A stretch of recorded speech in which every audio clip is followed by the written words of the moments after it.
Okay, so we are here for sentence level style, I think we're calling this style 2. So I'm not sure how many viewers we have tonight, so it looks like right now we're not starting with any, but just in case you do tune in or anyone does tune in during the broadcast, I want to make sure that you have something that you can rewind to or watch after the fact. This sentence level workshop builds from the style 1 workshop, so some of the concepts you're going to want to make sure you're familiar with. Kind of parenthetically note, go back and watch style 1 or read that PowerPoint. You could download it. Are concepts like nominalizations or subjects and characters, verbs and actions, and making sure that your sentences have certain parts in them to help your reader. So having that language available to us for this presentation.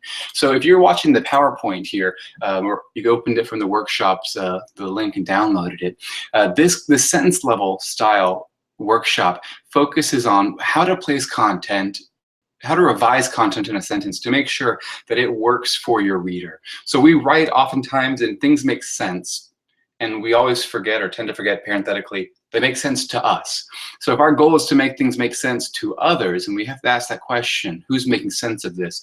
What choices can we make to make things easier for the reader? So it's a question of not efficiency per se, but of economics of prose. So if you're looking at this workshop PowerPoint, the things we want to address are what choices we can make to help the reader, our audience. This works both in oral presentation or written language. It doesn't matter. The concept is the same. You write for an audience. You want to be understood by the audience, so you make certain choices. So the question we're asking here is, where in a sentence, and it's not simply one place, does your reader take away the point? Well, think about where a period falls, right? It's the end of a sentence. It's the end, the goal, that thing you get to. So very frequently, the readers read to the end of a sentence for a lot of information. So how can you make your point most memorable? And the answer is emphasis. Good emphasis is something that is really hard to revise for, because you have to think about where do you want to emphasize in your sentence. And so if you're looking at the guided practice slide here, there are 3 sets of sentences, right? And each of them kind of asks the same question. I'm going to read them aloud to you for emphasis purpose, and you can kind of distinguish when they're different in their meaning and how. So for example, in the first sentence in this example, he's rather strange, but people like him. Versus people like him, but he's rather strange. Now, those 2 sentences are essentially the same 2, right, clauses, just reversed. And so the question you get asked here is, which sentence would you rather hear about someone you're about to move into with a roommate? Would you rather hear, he's rather strange, but, people like him? Or, people like him, but he's pretty strange. So just turning them around, the emphasis changes, right? You build towards something at the end of that sentence, and now you're wondering, well, where's it going from there? So think about the feeling you're left with at the end of that sentence, right? He's rather strange, but people like him. Oh, people like him, great. People like him, but he's rather strange. Oh, what do you mean he's strange? What does he do? It's different. Does he snore in his sleep? Does he not clean his dishes? What things are we emphasizing when we point to that? In the second example here, we get, which sentence would you rather hear from your boss? Okay, so sentence A, you deserve a raise, but times are hard. Oh, okay, so I guess the next point's probably going to be, let me tell you why you're not getting a raise. So the emphasis is on the times being hard. We transition a little bit versus the second sentence here, right? Turn it around. Times are hard, but you still deserve a raise because you've been doing such good work. Let me tell you about your raise. And you can kind of see how when you turn a sentence into a certain formula, and the end seems to be where it goes next, right? That's emphasis. So you get this idea that we're going to try again in the third sentence, or third set of sentences. Although the blades of grass will brown and they'll die, the roots will remain alive and capable of regenerating the plant when moisture returns. Oh, great. So we end on a positive, right? So things are going up, not down. But we could turn the sentence around again, right, for emphasis sake. And we could say the roots will remain alive and capable of regenerating the plant when the moisture returns. Oh, great. Oh, but the blades of grass will brown and die. Oh, that sounds kind of negative, right? So where do you leave things? That's kind of the point, right? So when you're writing your sentences and you're styling your sentences, and this is kind of a point I think is worth making time and again in these style PowerPoints and these presentations. The idea of styling is not writing. but really revising. So when you revise for style, and in our class or for ENC 1101, 1143, when you focus on plain style, the idea really is one of how do you style for a certain purpose. And you don't write that way. No one writes and talks plainly. No one is boring in that way. We have to revise our language sometimes to be those things, because when we talk, we can say things differently. Differently says we can things. Things can be said differently by us. We can take words, we can reformulate them, reconstitute them in a number of ways. So if that's the case, then we have an obligation to our reader to think about which way styles our sentences best, which way we style our sentences best, how we can best style our sentences to get that point across, because any one of them works or can work, but by contrast, the other side of that coin is cannot work as well. So what can you do to make sure that your sentences, your paragraphs, your documents writ large, see style 3 and 4 workshops, what can you do to make them emphasize the points you want your reader to take away? So we'll come out of that bracket and we continue on with this idea of guided practice, this slide about American generosity now. So there are 2 sentences here, and they both have the same content. Again, they're just kind of switched, right? This idea of moving from active to passive, or from A to B and B to A. We as writers have an opportunity to say, how do we want our sentences to read?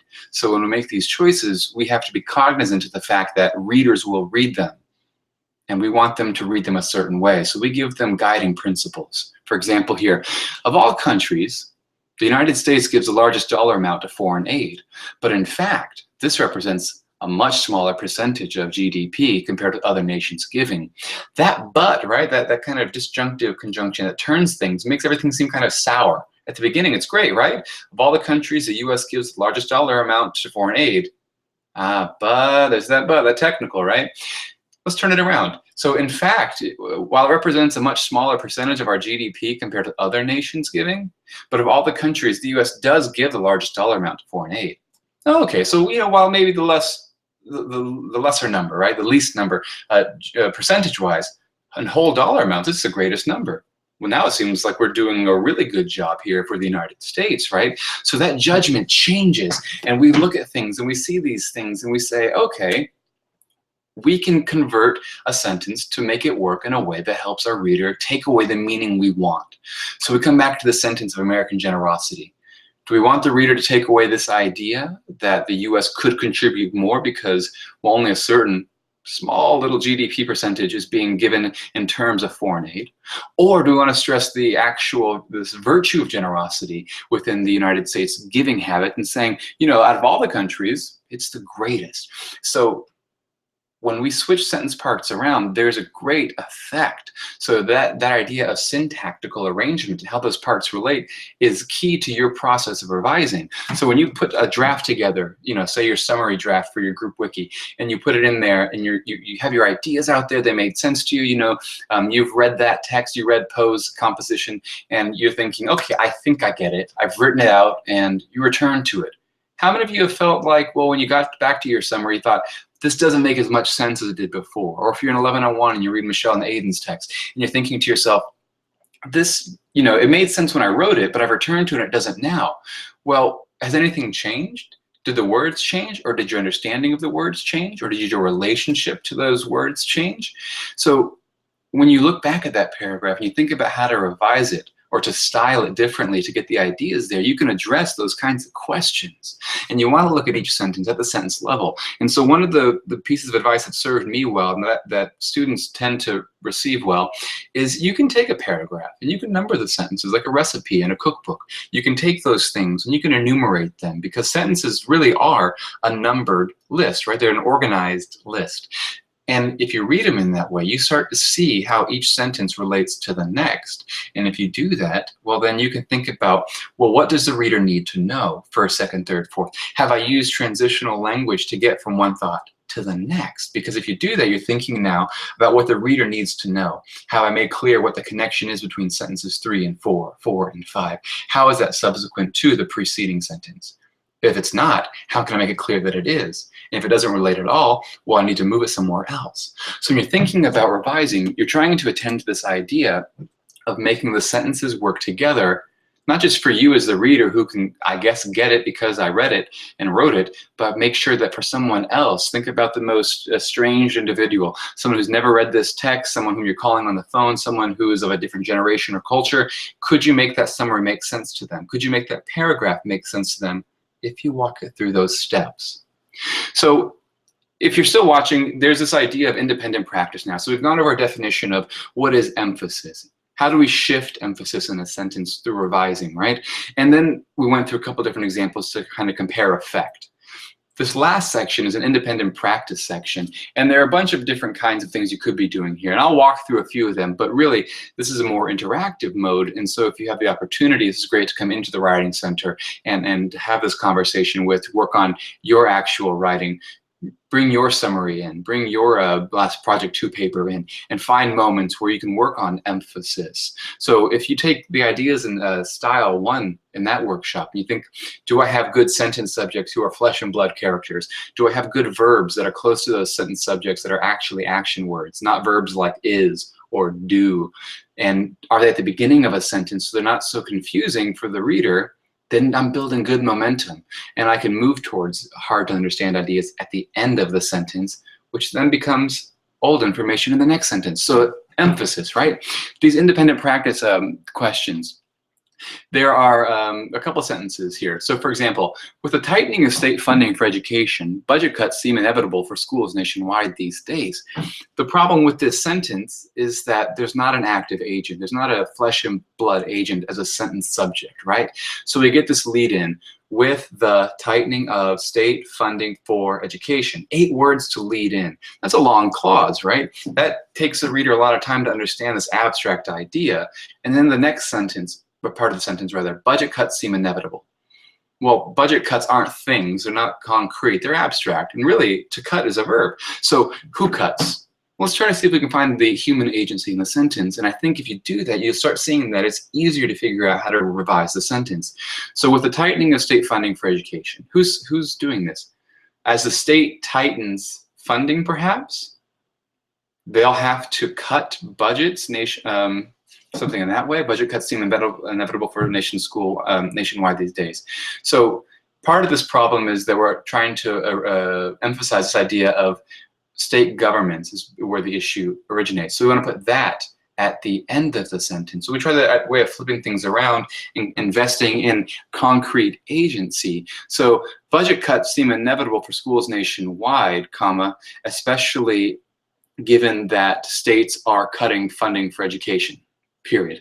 So that idea of moving it to the end of the sentence where the reader gets to things. So if you're taking such great care for the beginning of your sentence, making sure that there are short introductory clauses, that you have human subjects with strong action verbs, you can also do the reverse, right? And attend to the end of the sentence to make sure your sentence is ending at a good emphasis point that resolves with a period and moves into the next sentence. So as you look through these independent practice opportunities, look at these sentences and think about how can you invert them? How can you make it so that the end of the sentence is the focus of the sentence? And that really is the idea that you're trying to approach here when you're looking at the emphasis in these different texts. So a couple takeaways. You want to move less important information away from the end of your sentence, leaving the position of emphasis open, the end, right? You want to make sure you put the key information at the end. If it helps, think about what the word end actually means. The end is not literally the end. The end is just another word for a goal. For example, the means don't justify the end, that which you're working towards. The period, that's the little dot, right? That's the end. So if your emphasis gets to the end of the sentence, great. So that is the idea of where to put the emphasis, the end of the sentence. So you can actually take the position of emphasis and you can scale it up, right?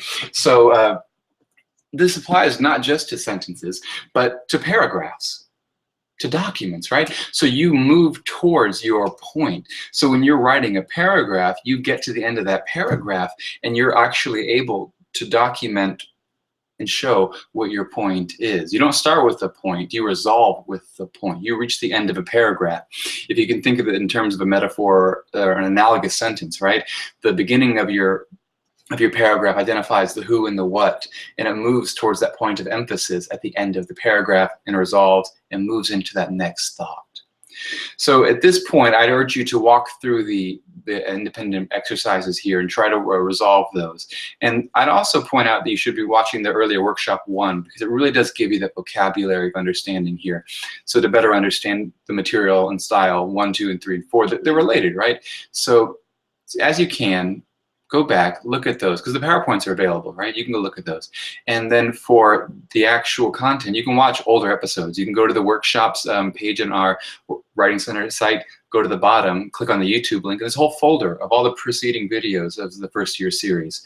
So do that, and be sure to document your attendance in this conference by going to the your Blackboard site, I guess, and click on the exit ticket link and document that you attended March 24th with David to talk about style for style 2. Document that, complete that, and hopefully you can apply some of these ideas in your next draft. Let's see, if it's Thursday, March 24 and you're in Tara's or my 11:01, 11:43, then you've got something due in 5 hours and 40 minutes-ish. So maybe you can apply some of these concepts to that in emphasizing ideas and sentences. Otherwise, email me as you have questions, or email Tara as you have questions. Stop by the Writing Center. We can look at your drafts together. We can ask questions about emphasis if you want to kind of try that out, try your hand at it, as it were. Otherwise, I hope you're having a good rest of your week.